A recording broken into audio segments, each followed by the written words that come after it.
Secondo me per parlare di pignolo la prima domanda è perché uno fa il pignolo?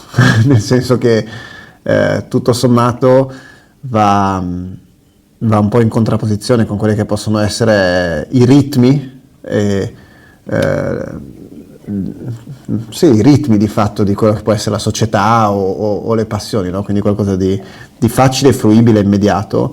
E il pignolo è testardamente opposto a quelli che possono essere appunto queste idee, e quindi è un vino che in realtà ti insegna ad aspettare. Noi qui adesso stiamo assaggiando un 2018, ti insegna ad aspettare, nel nostro caso 4 anni in barrique, e è proprio il motivo per cui lo facciamo, forse è quello, è che un po' ti obbliga a ragionare forse come si ragionava un po' di tempo fa. Poi non voglio essere un nostalgico di tempi che non ho vissuto, ma anche rispetto a quello che vivo proprio. È un vino di attesa, un vino di non dare giudizi affrettati, nel senso che all'inizio magari può presentarsi un po' più scontroso, poi con 4 anni di riposo e di lasciamolo in pace, ti sa dare molto.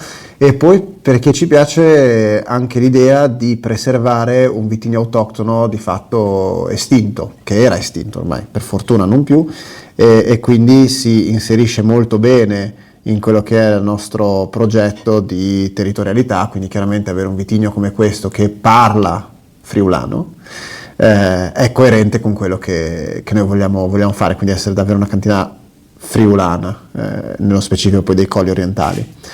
Trovo che sia poi, possiamo dire, il vino più democratico che le cantine hanno, perché non credo esista nessuna cantina che vive di fatto di pignolo,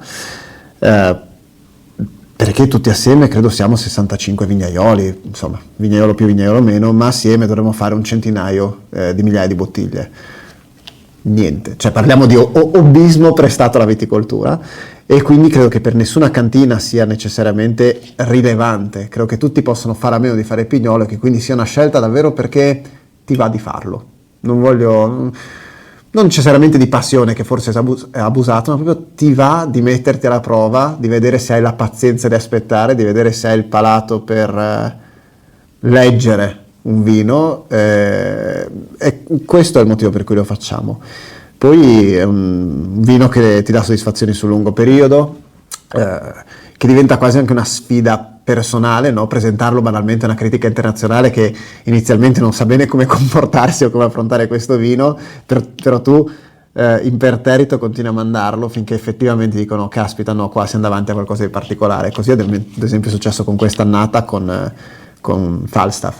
E questo credo che sia il motivo che ci spinge a fare pignolo e a continuare a farlo, e anche che ci spinge di fatto assieme ad altri vignaioli a riunirci in un'associazione di viticoltori di vignaioli per preservarlo, quindi preservare questo suo essere testardo,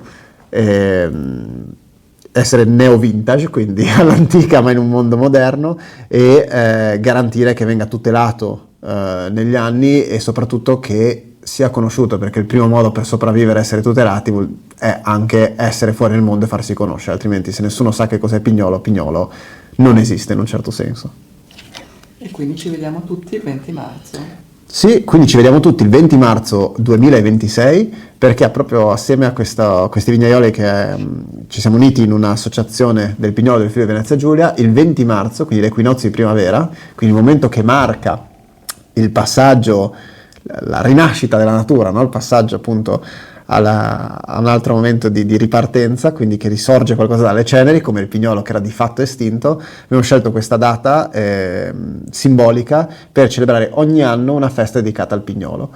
E poi la cosa curiosa è che in realtà è anche la giornata mondiale della felicità, quindi va tutto in un certo senso. Poi alla fine il pignolo ha senso, no? Anche se tu non ti impegni a trovarlo, lui ti fa capire che un senso ce l'ha, e appunto l'appuntamento è a Udine il 20 marzo del 2026. Ci saremo senz'altro. Viva!